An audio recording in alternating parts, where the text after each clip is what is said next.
Welcome back, everybody. We will wrap up our conversation on calculations associated with temperatures. And after that, we'll discuss the weld pool. And with that will be all the topics for quiz 4 happening on Tuesday after reading week.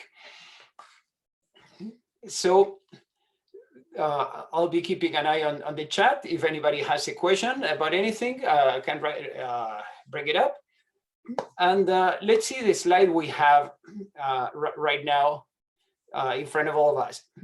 I updated it to include the name of the regimes that last time was pending. So we said that welds can be fast or slow and can be done in a 3D condition, which corresponds to a thick plate, or a 2D condition that corresponds to thin plates or keyhole penetration or single pass, full penetration welds. Full penetration single pass weld. And just for the sake of having a convenient notation, we call what is fast 3D regime 1, which is slow in 3D, we call it regime 2. And if it is fast on a thin plate or in a 2D condition, such as keyhole or single pass full penetration, would be regime 3. And if it is slow in a 2D condition, as is the case, for example, of friction stir welding, we would be in regime 4.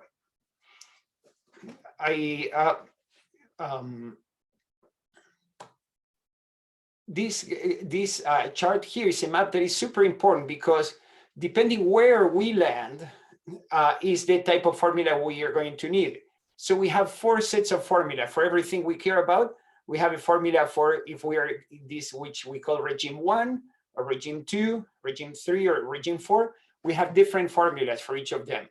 So we need to know before anything else, where do we land in the map? So we can choose the formula. And to know where we land in the map, the first thing we need to know is to calculate this D star, that is a dimensionless thickness, and a recalent number, that is some sort of dimensionless velocity. Thin plate depends on where we land here. The exact same plate under different conditions might be considered thick or can be thin because there are other things involved with them in which the same thickness might land on this side of the line or on this other side of the line. You might wonder what happens if I land exactly on the line. Well, the lines, although they are drawn sharply, reality doesn't have a sharp transition there. So we have a transition that is relatively smooth from one regime to the next regime. In the notes you have some correction factors when the transition is between fast and slow. I'm not going to be worrying about those in the class, but please know that if you're not really fast and you're not really slow, you fall somewhere intermediate, we can also still calculate it with a very high degree of accuracy. If we are neither too thick or too thin, we're not ready yet to have an intermediate case for thickness. But we will soon. We're working on that. In any case, we're going to assume that if you land on one side or the other, we use the formula as if this was exactly what it is, fast and thick or fast and thin. And this is for the calculations. Okay, let's get the...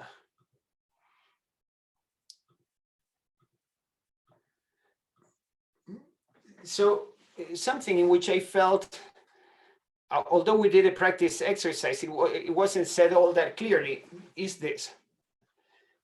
For a given weld, there are what we call characteristic values. For example, a single number that represents something important. For example, the width of the weld, that's a single number, but it's very important. The depth of the weld, or the cooling rate, or the T85. right? Those we call characteristic values. And we have a significant number of those. And I already gave you in the slides you had, I gave you a list of formulas for regimes 1, 2, 3, and 4 associated with each of those characteristic values. What I want to do very quickly now is go over a quick review of what those characteristic values are, so they don't come out of nowhere. Number one is the maximum isotherm width. Why do I call it the isotherm width? Well, if the isotherm is the isotherm of melting, that is the weld width, right? If what we see here, this ellipse, is the image of an isotherm seen from the top, moving from in this case, the weld would be moving from the left to the right, and along the x-axis. And this line is the line of all points of the same temperature. If we choose the isotherm of melting temperature, then this inside here would be the weld pool, and outside here would be the solid metal. We not always choose the melting temperature. For example, if we are talking about the heat affected zone, we might choose something that is the A1 temperature, for example. In any case, the Y maximum, for which you have 4 different formulas, corresponds to this width here. And this is important. Many people get confused and think if they have the Rosenthal formula, they choose for x equals 0, and they would predict that this is the maximum width. And in this case, it's a little bit bad. In some other cases, it's really, really bad, especially for fast, when the welds are fast, like the case of submerged arc welding. X max is the place where this happens. So we have a maximum width, which would be this, and X max says how far behind the torch this maximum is happening. There is another characteristic which we call XB. We needed to give name to these things, and we made up those names. We call it XB. But the point is, as our torch is moving from left to right along the x-axis, and the isotherm, for example, the isotherm of melting temperature defines the weld pool, XB tells us how far behind the torch we are. That means something important, because if we have a shielding gas that doesn't reach to the point of XB, we're going to have porosity. And I know this because when I was doing my PhD, I was doing welds that were every time faster and faster and faster. And it got to a point in which the welds were horrible, full of porosity. We still have those in the lab. And the reason is, as the tail started to stretch behind the torch, we had molten metal that was exposed to the atmosphere. Similarly, one of my students doing his PhD on penetration in aluminum, on weld penetration in TIG, also had welds that at one point were so long on the tail that he couldn't shield them. If you really insist on doing TIG or MIG with a really long tail, you can buy something that is relatively uncommon, that is a trailing cup. So in addition of the shielding cup, you have something that looks like a little rectangular roof that moves with the torch and brings shielding gas, hopefully laminar, over the long tail of the weld. I'll tell you one more thing. We know that MIG is used with currents up to, I don't know, 400 amps, but that's high. Subarc welding, if you use 500 amps with subarc welding, we're talking about low current, and we can go to 1,000 amps. With this big amperage, the bigger the amperage, the longer the tail of the weld is. And now you can see two things together, because in MIG, we use a shielding gas and a relatively lower currents that gives us shorter tail of the weld, and everybody's happy. In subarc welding, you can use 1,000 amps, but I don't care anymore because we have all this lag covering my weld. people have tried, for example, to make MIG welds at 600 amps. You can, yeah, but then you need to shield it in a different way. Isn't this interesting? On the other hand, if you're going to do subarc welding at 200 amps, you're losing. It would be so much easier to use MIG, right? And it's all about this XB point, for which you have 4 different formulas to calculate it, whether it's thick or thin and whether it's fast or slow, right? Very important. Most people don't have no idea how to go about this, but you have a straight formula. A centerline cooling rate. Now, no, we're not seeing an isotherm, we're seeing a temperature profile. And we see the temperature profile in the center line that, using Rosenthal's formula, actually goes to infinity, because in a point heat source, the temperature goes to infinity. And we know that that is not true. But if we are a little bit off center, right, we would have a temperature that goes through a maximum that is not infinity and comes down. Okay, in the case of welding, the center line and the heat affected zone have pretty much the same cooling rate. It's not exact, but if you assume it's the same, it's kind of right? That means we are not going to worry about how big the weld is. We're always going to look at the center line. We're going to assign that cooling rate to the center line, for which now we have 4 formulas, whether it's thick or thin or fast or slow. You can calculate in degrees per second how fast your weld is cooling, with which you can go to the CCT diagrams of a few weeks ago, in which they say, if you have this cooling rate, therefore you're going to have this hardness. Isn't this amazing, right? At one point we were talking about metallurgy and talking nothing about math. Now we're talking all about formulas. But the formulas are what we needed for the metallurgy. And the metallurgy without the formulas becomes a guess game. We put it together and we're super powerful. One of the students in our lab, it's a consultant, very successful consultant, and he combined the Urioka formula with these formulas that we're teaching you here. Money, lots of money. And he can do things that few other people can. Leading length of the isotherm. This is a number that we are seldom going to be using, but it's how far to the front does the weld reach, right? Because we melt a little bit ahead. The weld is not a point, the torch is not a point, but when I compare the size of the arc with the size of the tail, typically the arc is small. When I compare the size of the arc with this XF distance, the leading length is comparable. So these numbers, which I give you for completeness, they are not very accurate, but they're a good thing to know, especially because from this XF, we can calculate a heating rate, which I'm going to discuss in a couple of slides from now. Oh, no, in this exact slide. So if we have using this value of XF, you can calculate a heating rate.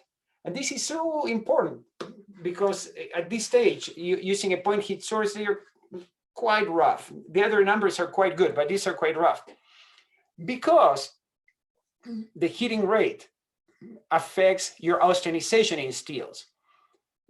And if I heat up fast, typically my austenization temperature becomes higher. And what that means, a fast austenization temperature, it means that a high austenization temperature means that my heat affected zone is going to be smaller. So if we do a just purely thermodynamic calculation, we would be imagining that the heat affected zone, we expect it to be of a given size and ends up being smaller. Typically a good thing, but you need to know what you're doing. Another example, I know from my friends doing research elsewhere, that when you weld galvanized steels, typically in the automotive industry, galvanized steels are are steels, but they are coated with zinc, and zinc prevents corrosion. But there is a problem with zinc. It has a very low boiling temperature. So when it starts to heat up, it starts to boil very quickly. And if it boils it bubbles and causes porosity. And by the way, you don't want to breathe zinc anyway. What have they seen? They saw that if you weld slowly, then the porosity is a lot smaller, a lot lower porosity than if you weld fast. And it makes sense, because if you weld slowly, you heat up slowly, and you give time for the zinc vapors to evaporate, the zinc to evaporate and go away. But if you weld fast, you don't give it time to evaporate, and you end up going with your torch, putting molten steel over the zinc that will cause a bubble. Isn't this interesting? People are still racking their brain about that, but you can use these formulas and very quickly, especially if you know something about vaporization of zinc, start suggesting travel velocities for welding or alternatives of what you can do to alleviate the problem. Very interesting. I have a question. Where are these slides? These slides are in my computer, but I'm going to upload them as soon as the class finishes. I just made them for this class to clarify. All the content of these slides, I forgot to say, all the content of these new slides is in the 2 papers I have uploaded. I uploaded 2 papers as supplemental material, and I'm going to send you a note. In those papers, we explain in a lot of detail these characteristic values for 3D heat sources and 2D heat sources. Those are already uploaded. I just did this a copy paste from the paper because I suspected many of you wouldn't go and look for the paper, even if I tell you. So I'm telling you now, but in addition, I'm going over this in the lecture. Centerline heating rate. Sorry, that was heating rate. Maximum temperature. If you're not in the center line, you're a little bit off the center line, you're going to see a maximum temperature. And the farther you go away from the center line, you're going to see that this maximum temperature is lower and lower and lower.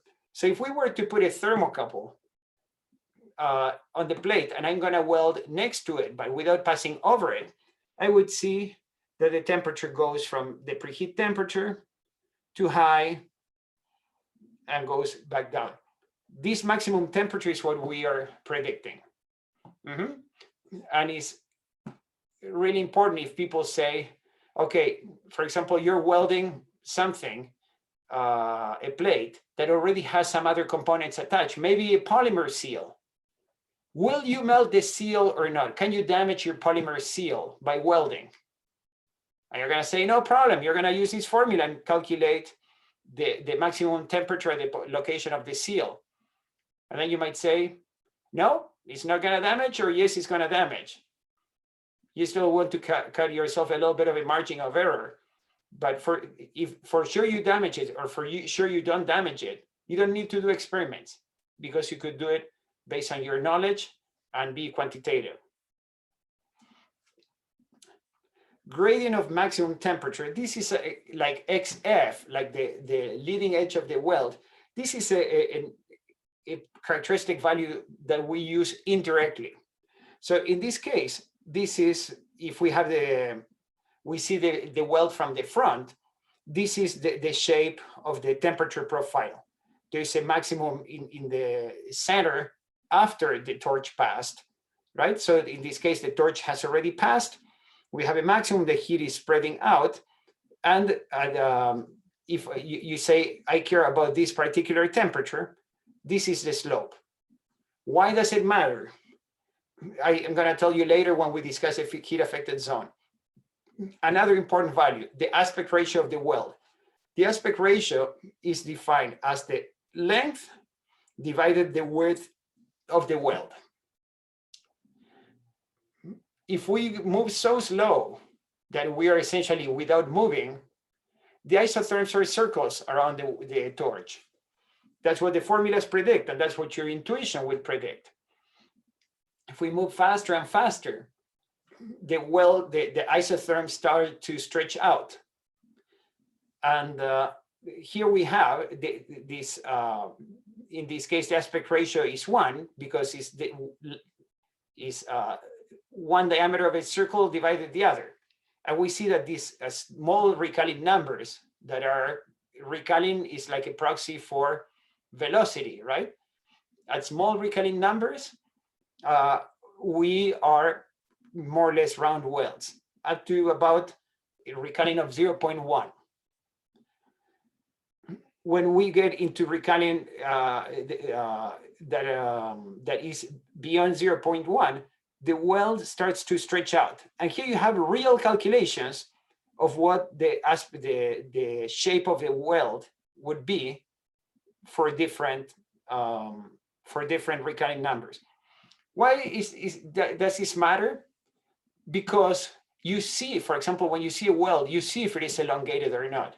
If you see a subarc weld, you see it's elongated. If you see a TIG weld, you see that it's more or less rounded.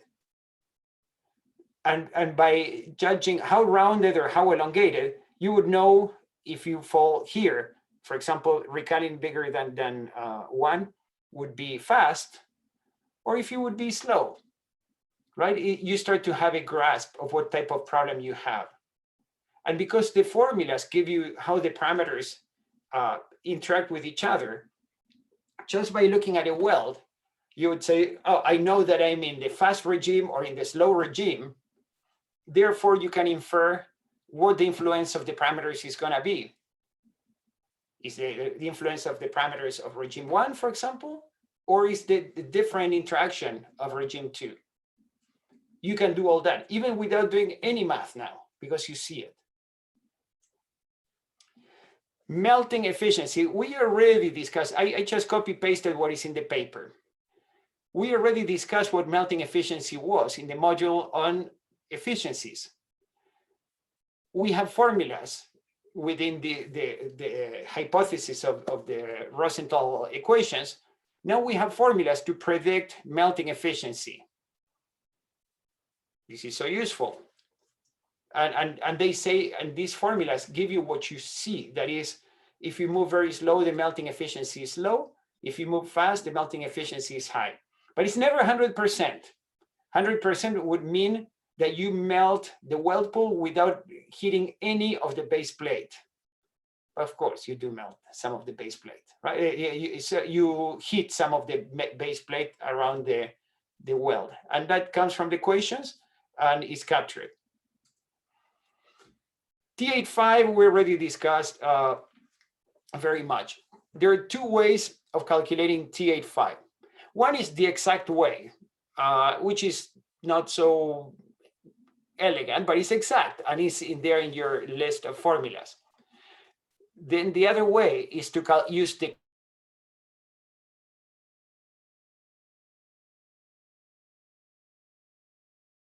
cooling 300 degrees, right? From 800 to 500. So if I do, how long does it take me to cool this 300 degrees? I can do 300 degrees divided cooling rate, and will give us something very close to T85.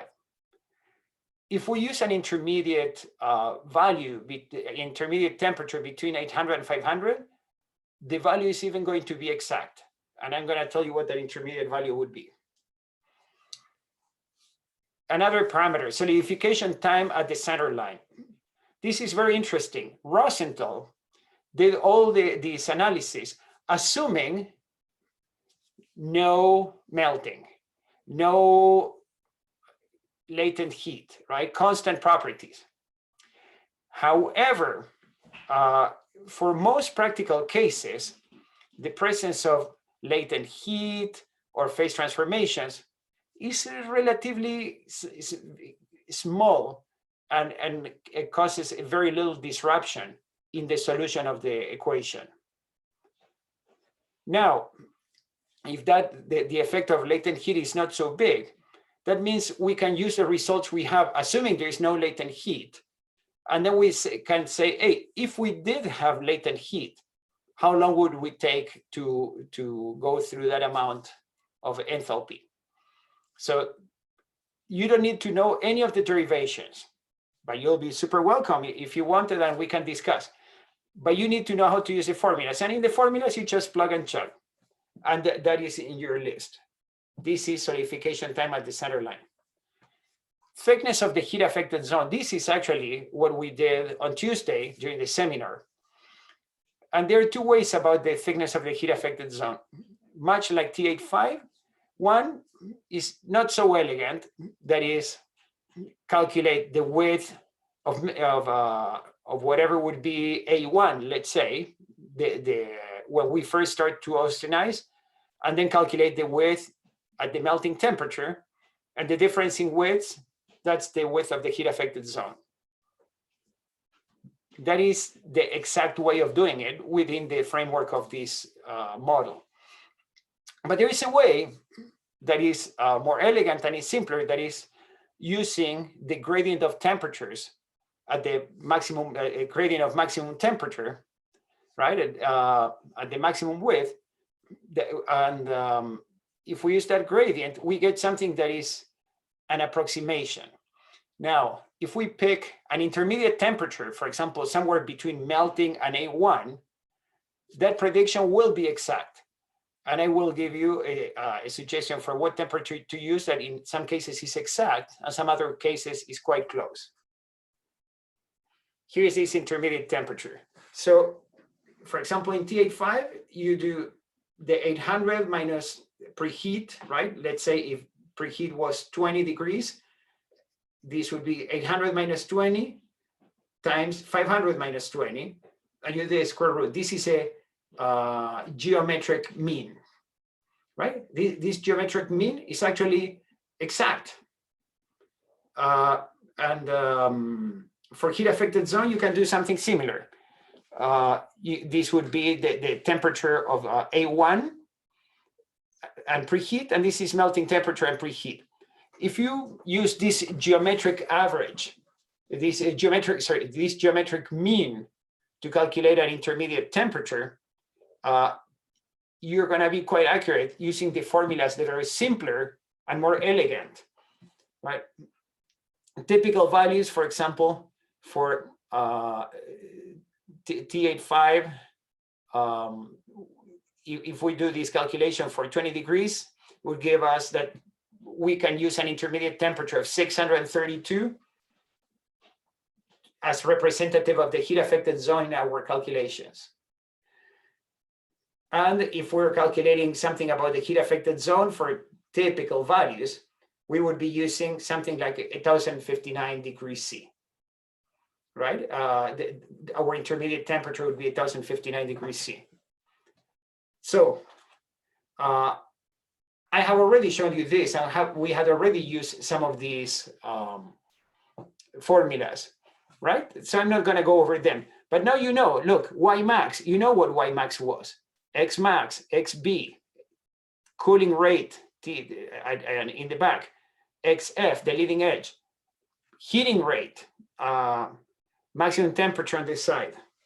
I said we are not going to worry about these correction factors, which correct for the case of intermediate velocities, intermediate recalling numbers. And we do not have correction factors for intermediate thicknesses, not yet. Here we have the gradient of maximum temperature, the aspect ratio, right? And the melting efficiency, T85 with the two formulas. You see, this is the exact formula. And this other one is a lot simpler formula. It's more elegant too, but it's approximate. However, if we use this intermediate temperature, we are exact. And here we have solidification time, right? And this ISL is the enthalpy of the latent heat of melting. Thickness of the heat affected zone, we have two versions. This one is the exact, that is a little bit of a that is long, and this other one is approximate. Now, in this one, if you use this intermediate temperature that looks like one big mess, you get the exact answer. But you know what? I'm going to suggest you always use this geometric average. And the geometric average is going to be good enough for all welding applications I know, right? So this formula, for example, that I'm highlighting here is this essentially predicts the same as this other one that is so much bigger. I suggest you use this one. Okay, and that was for 3D, and here 2D. And again, Y maximum, X maximum, leading edge, trailing edge, cooling rate, leading edge, heating rate, and maximum temperature. Please go over some of these formulas. We have more formulas than years of having taught the class. So we do not have a problem for each of the formulas. But all the formulas are based on the same parameters. So your challenge is just to make sure that you don't get tripped. For example, E is the Euler's number 2.71, which is e to the 1 pi, right? And different things appear in the look for different of these problems. So this is what I wanted to share with you. Here we have T85 with the two type of ways of calculating it. And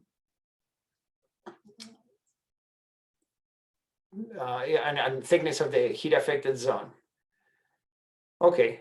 No, this is only using the slope, an intermediate temperature proposed here. See here we have another intermediate temperature that seems like a big mess. If you do the geometric average, that's perfectly adequate for us now.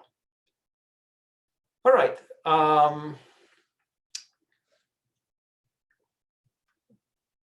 I included something about like heat sources that are not a point heat source. I'm not going to include this in the exam. I know some of you are working on additive manufacturing in which having a thick heat source matters, or some of you are working on cladding. With these formulas, you can predict amazing things. For example, when the clad is going to peel off because you're not melting the substrate. But I'm not going to be using these two formulas for the exam. Those of you who are interested, we can discuss. All right, I'm going to move to weld pool, and I'll keep my eye on the chat if there is any question while I do so.